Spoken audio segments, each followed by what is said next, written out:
હર હર મહાદેવ।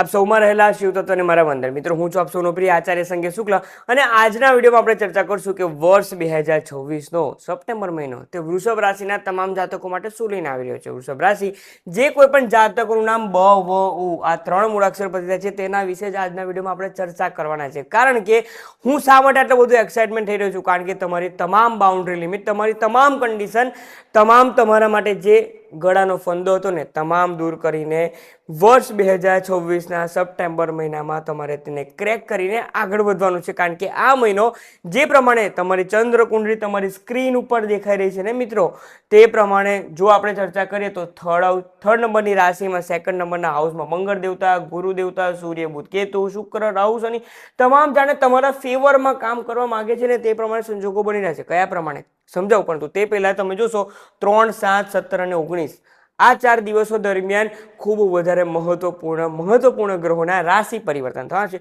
તો ચલો ચર્ચા કરીએ સૌપ્રથમ તમારા સ્વાસ્થ્ય બાબતે। તમારી રાશિના સ્વામી શુક્ર દેવતા કે જે જન્મ પત્રિકાના પંચમ સ્થાનમાં હતા તે 3 સપ્ટેમ્બર બાદ જન્મ પત્રિકાના છઠ્ઠા સ્થાનમાં છે। હવે છઠ્ઠું સ્થાન રોગ, ઋણ અને શત્રુનું છે। તમારી રાશિના સ્વામીનું ત્યાં આવી જવું આ જે કેવી વસ્તુ છે જે હું તમને સ્ટાર્ટિંગથી કહેવા માંગુ છું કે જીવનમાં આગળ તો વધુ છે, પરંતુ ક્યાંક ને ક્યાંક તમારી થોટ પ્રોસેસ સાથે સાથે તમારી હેલ્થ તમને આગળ ન વધવા દે તે પ્રમાણેના સંજોગો થોડાક બની રહ્યા છે। તેથી જ એટલે કે શુક્ર દેવતા રાશિના સ્વામીનું છઠ્ઠા સ્થાનમાં જવું જે યોગ્ય નથી દેખાતું।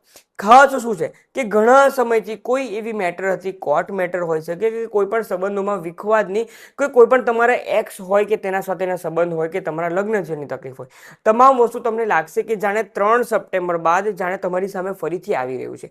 આ પ્રમાણેના સંજોગો બની રહ્યા છે અને તે જ તમારા વિચારોમાં વધારો કરી શકે છે। તેથી જ હું તમને કહીશ, ફક્ત અને ફક્ત શુક્ર દેવતા જન્મ પત્રિકાના છઠ્ઠા સ્થાનમાં છે એટલે કે સપ્ટેમ્બર 2024માં તમારે કાળજી રાખવાની છે કે જે પાસ્ટમાં જે કોઈ પણ ભૂલ થઈ છે ને તે જો તમારી સામે આવી જાય તો તમે તેમાંથી ભાગી જશો કે તેનો સામનો કરશો। જો તમે તેનો સામનો કરશો ને તો તમે જરૂરથી વિજય પ્રાપ્ત કરશો, પરંતુ જો તમે ભાગી જશો ને તો તમે હાલમાં જે સિચ્યુએશનમાં છો, તમારું જે મેન્ટલ સ્ટેટસ છે, તમારું જે ફાઇનાન્શિયલ સ્ટેટસ છે ને તેનાથી પણ તમે ડાઉન જઈ શકો છો। તેથી જો કોઈ પાસ્ટનો પડકાર, જૂનો ભૂતકાળનો કોઈ પડકાર તમારી સામે આવી રહ્યો છે ને તો તેના સામે લડવા માટે તૈયાર થાઓ। તે સિચ્યુએશનથી ભાગવાની કોશિશ નથી કરવાની। તેનું કારણ તે છે મિત્રો, સૂર્ય દેવતા જન્મ પત્રિકાના ચતુર્થ સ્થાનમાં જ પોતાની રાશિમાં છે।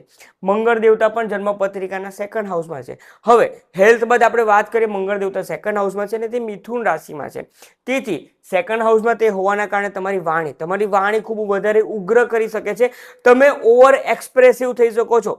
જેટલી વાત છે, જેટલી મેટર છે ને તેટલું બોલીને ત્યાંથી તમારે છૂટા થઈ જવું જોઈએ। પછી વધારે પાસ્ટનું જૂનું બધું યાદ કરીને જો તમે બોલ કરશો ને તો વધારે આર્ગ્યુમેન્ટ અને વધારે તકલીફ થઈ શકે છે। તેથી ટૂંકો અને ટચ બોલો, પરંતુ તેવું બોલો કે સામેવાળા બીજી વખત તમારી સામે વાત પણ ન કરી શકે કે ના તમારી ભૂલ કાઢી શકે। તેથી તે ધ્યાન રાખવાનું છે। પરંતુ મંગળ દેવતા ત્યાં વિરાજમાન છે, ફેમિલી મેટરમાં પણ આ બાબતની કાળજી રાખવાની છે। ફેમિલી બાબતે પણ તમારે થોડુંક આ મહિના દરમિયાન શક્ય બને તેટલું મૌન રહો અને પોતાની શરણાગતિ સ્વીકારી લો ને તેટલું સારું। નમે તે સૌને ગમે, આપણે તો સાંભળ્યું છે ને। તેથી હા, મારી ભૂલ છે, હું તે ભૂલ ચેન્જ કરવા માટેનો પ્રયત્ન કરીશ। આ પ્રમાણે તમારે તે મેટરને ત્યાં જ પૂરી કરવી જોઈએ અને પછી મેટરને ભૂલી નથી જવાની, તેના પર તમારે રેગ્યુલરલી કામ કરતા રહેવાનું છે, તો જ તમારા માટે સારું બનીને રહેશે। વાત કરીએ સૂર્ય, બુધ અને કેતુની, જે જન્મ પત્રિકાના ચતુર્થ સ્થાનમાં બિરાજમાન છે કેતુ દેવતા, કે જે ઘણા સમયથી તમે કોઈ પ્રોપર્ટી બાબતે કે તમે કોઈ ભૌતિક સુખ સુવિધા એટલે કે તમારા કોઈ ઘર, બંગલો, ગાડી તે તમામ બાબતે વિચાર કરતા હતા, તો સૂર્ય બુધનો બુધાદિત્ય યોગ જે 17 સપ્ટેમ્બર સુધી બની રહ્યો છે તેમાં તમે કોઈ પણ વાહન પરચેસ કરવું હોય તો તમે કરી શકો છો। તમારું કોઈ પણ ઘરને લગતી કોઈ રિનોવેશનનું કે કામ હોય કે કોઈ પણ હોય તો તે તમે કરી શકો છો। તેનું ડિસિઝન પણ લઈ શકો છો, કારણ કે ગુરુ દેવતા જ્યારે ઓક્ટોબર મહિના બાદ ચતુર્થ સ્થાનમાં આવશે ને ત્યારે તો તમારે તેના માટે વિચાર કરીને ઇન્વેસ્ટમેન્ટ કરવું જ પડશે। તેથી જો તમે નવું ઘર, નવું ગાડી કે ઘરનું રિનોવેશનનો વિચાર કરી રહ્યા છો, ઇમ્પ્લિમેન્ટ કરો ને આગળ વધો। અત્યારે જો વિચાર કરશો ને તો ઓક્ટોબર મહિના પછી તમારા માટે તે ખૂબ ઇઝી રહી શકે છે, તે વાતનું તમારે ધ્યાન રાખવાનું છે। તેથી સૂર્ય અને બુધ તમને મદદ કરશે। કેતુ દેવતાને ક્યાંક ને ક્યાંક સૂર્ય અને બુધ દેવતા આ મહિના દરમિયાન થોડાક શાંત રાખશે અને જે તમારા જે ઇન્ટ્યુટિવ થોટના સાથે જે નેગેટિવ થોટ આવી રહ્યા છે ને તેનો ક્યાંક ને ક્યાંક અંત લાવી શકે છે।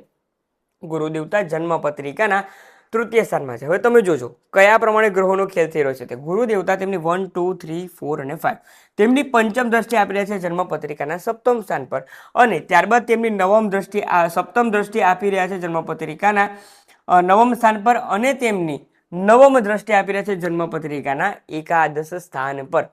અને તેના કારણે જો મિત્રો આપણે ચર્ચા કરીએ તો તમારા લગ્ન જીવનમાં જે કંઈ તકલીફ હતી તે દૂર થઈ શકે છે, કારણ કે મંગળ દેવતા પણ 19 સપ્ટેમ્બર બાદ તેમને જોઈન કરવા જઈ રહ્યા છે. માંગલિક રીતે જે કોઈ પણ પ્રસંગ હતા કે મંગળને લગતી જે કોઈ પણ તકલીફ હતી, તમને બ્લડ પ્રેશર, સુગરને લગતી પણ તકલીફ હતી ને, તો તેનો પણ ક્યાંક ને ક્યાંક મંગળ દેવતા ગુરુ દેવતાના સાનિધ્યમાં આવતા જ તમને તે ક્યાંક ને ક્યાંક છુટકારો આપી શકે છે. તેમાંથી તે ડાઉન થઈ રહ્યું છે, રિપોર્ટ સારા થઈ રહ્યા છે, તે પણ બની શકે છે. તમારા ભાગ્યનો સાથ મળી શકે છે, અને તમારા ફ્રેન્ડ્સ અને ફેમિલી ગ્રુપ, તમારા ખાસ કરીને મિત્ર, તમારા જે નજીકના લોકો તમે માનો છો ને તેના તરફથી તમને સપોર્ટ મળશે. એટલે ભલે તમારી કોઈ જૂની બાબત સામે આવશે, પરંતુ તે પ્રમાણેના રિસોર્સિસ પણ ગુરુ દેવતા ઊભા કરશે ને કે તમે તેમના સામે લડી શકો છો, કે આવી જાઓ મારા પાસે પણ મારી ફોજ છે, તમે કોઈ મને હરાવી નહીં શકો. આ પ્રમાણે વિચાર કરો છે. નેગેટિવમાં પણ પોઝિટિવ વસ્તુને સમજવાનું છે. આપણે વાત કરીએ જે કોઈ પણ વૃષભ રાશિના જાતકો છે તેમના સંતાન બાબતે જો આપણે ચર્ચા કરીએ તો વૃષભ રાશિના જાતકો બુધ દેવતા જન્મ પત્રિકાના ચતુર્થ સ્થાનમાં વિરાજમાન છે, અને બુધ દેવતા પણ રાશિ પરિવર્તન કરી રહ્યા છે 7 સપ્ટેમ્બરના રોજ, અને તે આવી રહ્યા છે તેમની પોતાની સ્વરાશિમાં જ. અને તેના કારણે જો તમે જોશો તો વિદ્યાર્થીઓ જે કોઈ પણ છે, તમામ સ્ટુડન્ટ, આવનારો જે મહિનો છે એટલે કે 7 સપ્ટેમ્બર બાદનો જે સપ્ટેમ્બરનો જે સમય છે તે તમારા માટે ખૂબ સારો છે. તમારું ફોકસ વધી શકે છે, તમારા સેલ્ફ કોન્ફિડન્સમાં વધારો થઈ શકે છે.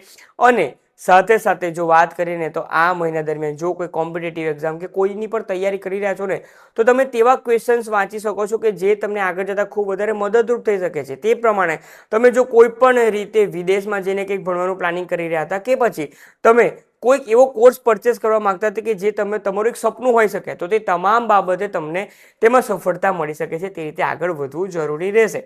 વાત કરીએ શુક્ર દેવતા જન્મ પત્રિકાના છઠ્ઠા સ્થાનમાં છે, તેના પર આપણે ઓલરેડી સ્વાસ્થ્યના બાબતે ચર્ચા કરી ચૂક્યા છે, પરંતુ છઠ્ઠું સ્થાન રોગ ઋણનું સ્થાન છે અને શત્રુઓનું સ્થાન છે.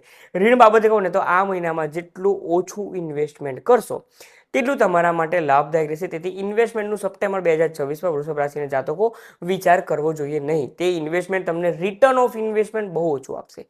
તે જ હું તમને કહી રહ્યો છું.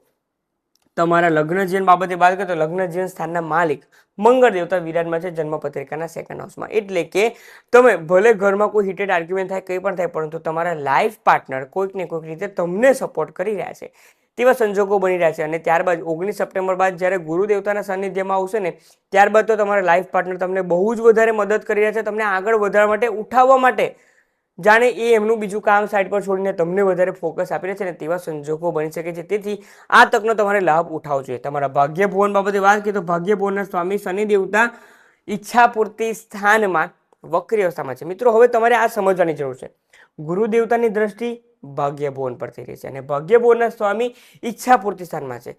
ફક્ત અને ફક્ત તમારું ભાગ્ય તે જ કહી રહ્યું છે, તમારું લક અને તમારું કામ તે જ કહી રહ્યું છે. ફક્ત જે તમે કરવા માંગો છો, જે ઈચ્છા પૂર્તિ કરવી છે ને, તેના માટે મહેનત કરો. કારણ કે શનિ દેવતાની વક્રી તૃતીય દ્રષ્ટિ જન્મ પત્રિકાના ફર્સ્ટ હાઉસ પર આવી રહી છે. એટલે કે પોતાના પર સ્ટ્રેસ આપો, એક્સ્ટ્રા અવર્સ થોડું કામ કરો, અને જે ગોલ એચીવ કરવો છે, લોકોના મોઢા બંધ કરવા છે ને, તેના માટે મહેનત કરો.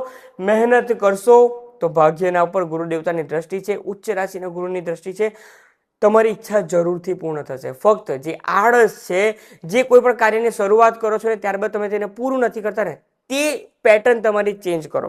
યુટ્યુબ પર અલગ અલગ વિડીયો જુઓ, પ્રોપર વેમાં તમારી ડેઇલી જે રૂટીન છે તેને સેટ કરો, ને ત્યારબાદ પ્રોપર વેમાં તેના પર આગળ વધશો ને, તો તમને કોઈ નહીં હરાવી શકે. તેથી જ હું સ્ટાર્ટિંગમાં ખૂબ ઉત્સાહિત હતો કે ફક્ત આગળ વધો ને જુઓ તમારા માટે કયા પ્રમાણે ખૂબ સારો સમય આવી રહ્યો છે. તે વાત કરીએ તમારા કર્મ બાબતે, રાહુ દેવતા ત્યાં વિરાજમાન છે, અને જે ઘણા સમયથી તમને વિચારો આવી રહ્યા હતા ને, જોબ છોડીને બીજું કંઈક ચાલુ કરો, જોબના સાથે બીજું કંઈક ચાલુ કરો, તો ક્યાંક ને ક્યાંક હવે તે તમામ દબાઈ રહ્યા છે. સૂર્ય અને બુધ દેવતા પણ ત્યાં વિરાજમાન છે. ઘણા સમયથી તમને કહું છું કે જોબ ચેન્જ કરવાનું, એટલે કે જોબ છોડીને ફક્ત બિઝનેસ પર કે બીજા કામ પર સ્વિચ કરવાનો વિચાર કાઢી નાખો.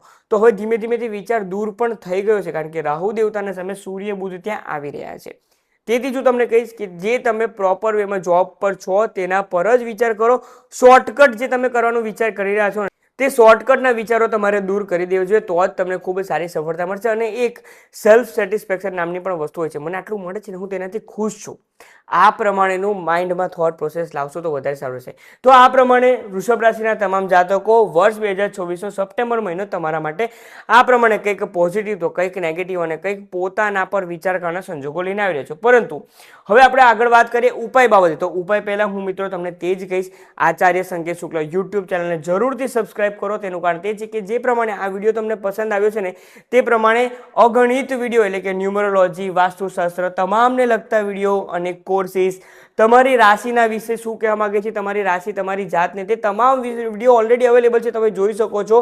હજારોની સંખ્યામાં લોકો આ વિડીયો જોઈ રહ્યા છે અને તે નિહાળી રહ્યા છે. તેથી જ હું તમને કહીશ, આચાર્ય સંકેત શુક્લ યુટ્યુબ ચેનલને જો તમે લાઇક ન કર્યો, સબસ્ક્રાઇબ ન કરીને બેલ આઇકન પ્રેસ ન કર્યો ને, તો અત્યારે જ કરી દો, જેના કારણે જે કોઈ પણ નાની મોટી નોટિફિકેશન હું ડેઇલી દરરોજની વાત કરું છું, દરરોજ 16:20 વિડીયો અપલોડ કરતો હોઉં છું. દરરોજ તમને કંઈક ને કંઈક જ્ઞાન વધારે થશે અને તેના કારણે તમે તમારું જીવન જ સુધારી શકો. તેના માટે જ હું આ તમામ એફર્ટ્સ લગાવી રહ્યો છું. તો જરૂરથી ચેનલને સબસ્ક્રાઇબ કરીને બેલ આઇકન પ્રેસ કરી લેવું જોઈએ. વાત કરીએ તમારા ઉપાય બાબતે. તો તમે જોશો તો આ મહિના દરમિયાન તમામ વૃષભ રાશિના જાતકો તમારે દરરોજ ગણપતિ અથર્વશીષનો પાઠ દરરોજ સવારે કર્યા બાદ જ ઘરની બહાર નીકળવું જોઈએ. તે તમારા માટે ખૂબ લાભદાયક સાબિત રહેશે. તમે દેશમાં હો કે વિદેશમાં હો, ગણપતિ અથર્વશીષનો પાઠ તમને કંઠસ્થ થઈ જવું જોઈએ અને તે તમારે દરરોજ વાંચવાનો છે.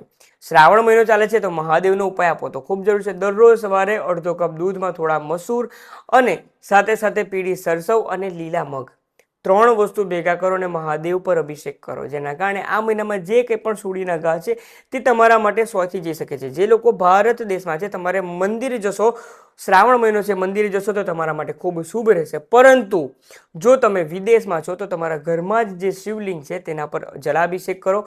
આ જે દૂધ સાથે ભેગું કરો છે તે કરો ને ત્યારબાદ જલાભિષેક કરીને તેને સાફ કરો અને ફરીથી તેમને તેમના દેવસ્થાનમાં મૂકી દો, જેના કારણે આ મહિનો તમારા માટે સુડીના ઘા સોંથી જઈ શકે છે અને જીવનમાં જે કંઈ પણ તકલીફ છે તે દૂર કરવા માટે સપ્ટેમ્બર 2026 આવ્યો છે, તો તે સિચ્યુએશનથી ભાગવાનું નથી, તેનો સામનો કરવાનો છે. તો જો માહિતી પસંદ આવી હોય તો વધારેમાં વધારે ફ્રેન્ડ્સ અને ફેમિલી ગ્રુપના વૃષભ રાશિના જાતકોને માહિતી શેર કરવામાં મને મદદ કરો. આપ સૌમાં રહેલા શિવ તત્વને મારા વંદન. ઓમ નમઃ શિવાય.